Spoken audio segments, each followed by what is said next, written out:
முக்காலுக்கு வந்து நான் வரக்குள்ளே இந்த உங்கள் ரோட்டில் அதில் 3 ஜான் நான் பக்கம் பைக்கை போட்டு பின்னால் ஓடி போய் ஏப்பத்தை கூப்பிட்டு ஏப்பத்தாக்கள் வரல லைட் பண்ணி தான் அடித்தவங்க அடித்ததுக்குள்ள ஒரு வானம் ஒன்று வந்தது இப்போ நான் கூய் கத்தி ஆக்கள் ஒளி பிஞ்சலை அனுப்பிவிட்டு அம்பிட்டோம் ஒன்று விட்டு வந்து யானை இன்னும் போகுதில்லை விட்டு அந்த ஏப்பத்து வெளியில் அவடச்சி இந்த அவடச்சி அந்த அவடச்சி இது பொதுமக்களுக்கு எந்த பாதுகாப்பும் இல்லை இதுக்கு அதிகாரிகள் ஏதாவது பாதுகாப்பு ஒழுங்கு பண்ணி கொடுக்க சொல்லணும்.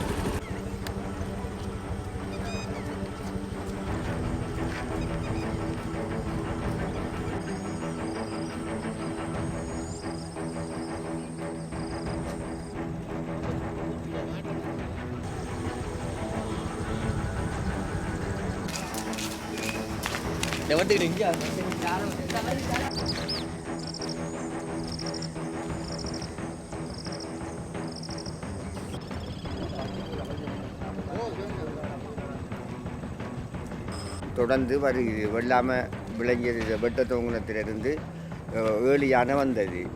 இப்போ என்னென்று கேட்டால் அங்கால கிடந்த படுவாங்க ரயிலில் கிடந்த யானை முழுக்க இதுக்குள்ளே வந்து இன்றைக்கு அது கூட குறைய ஒரு 12 யானை கிட்ட வந்துருக்கு. வந்து திசை மாறி தெரியுது.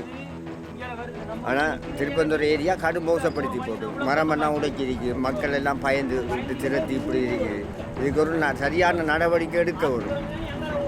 இந்த இப்போ நாங்கள் தொழிலுக்கு போகும்போது வரும்போது எங்களை விட்டு திரட்டி இன்னைக்கு மனைவியை நாங்கள் கணக்கை கஷ்டப்பட்டு தான் வந்து நிற்கிறோம். இதுக்கு ஒரு முடிவும் எடுக்கிறாங்க. உடைச்சி 12 மணிக்கு வந்தது, விடிய ஜாமம் 4 மணிக்கு வந்த பிறகு 3 மணி விடிய ஜாமம் அதுக்கு பிறகு வந்தது. நாங்கள் இன்னும் 6 மணிக்கு இன்னும் வெட்டுக்காரங்க போகலை. இன்னும் 4 ஜாதி நிற்கிது கூட. இதுக்கு என்ன நடவடிக்கை எடுக்கிறது? அதுக்கு நம்ம முடிவு காணும். மக்களால் ஒன்றும் செய்ய இல்லாது, எங்களுக்கு இருக்க அதுக்குள்ளே